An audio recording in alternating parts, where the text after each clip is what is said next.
Let me start off with the obvious, because the timing is perfect.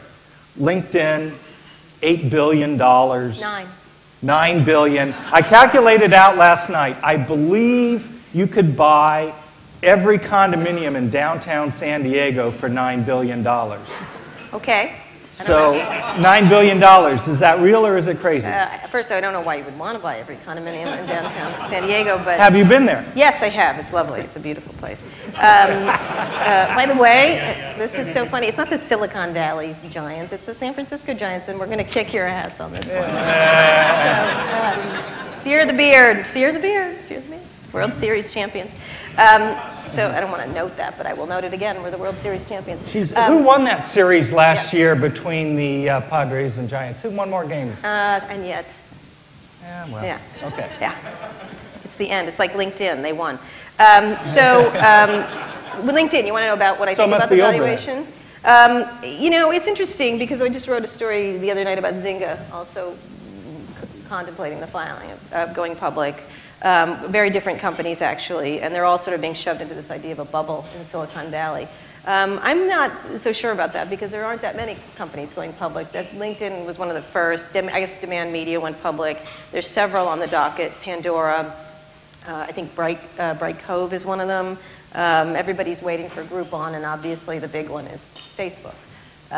But you know, it's not that many compared to the first Web 1.0 when anybody with a server filed to go public and an investment banker.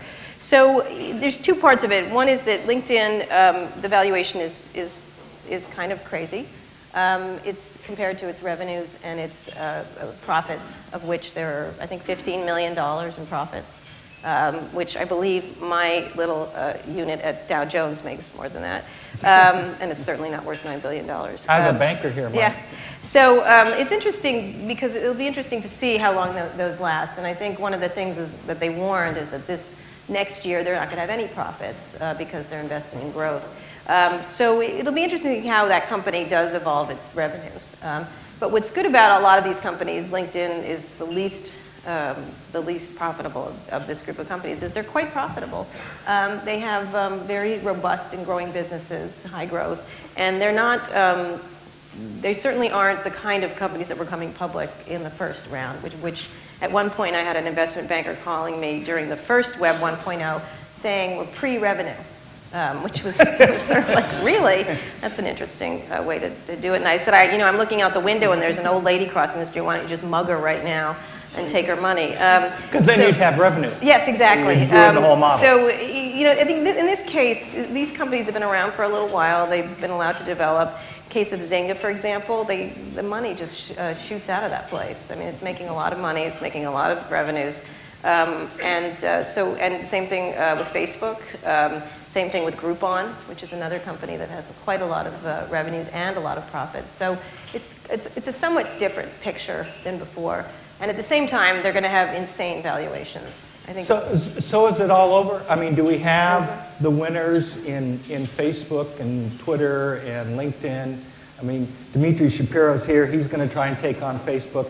Should he just go home? No, not at all. I mean, look at. I mean, 5 years ago, 3 years ago, Google was ascendant, and before that, Microsoft was. Now, Microsoft still spouts money like crazy, even though their growth is pretty flat, and their stock hasn't seen a rise since, I don't know. Flock of Seagulls was popular, but no, absolutely not. There's always room for displacement and disruption, and I think that if you looked at there's a chart that Mary Meeker does, an annual internet chart of the top 5 companies, the top 10 companies 5 years ago, and they're all different every single time. And so I think there's always room for disruption in the tech industry, and very quick disruption.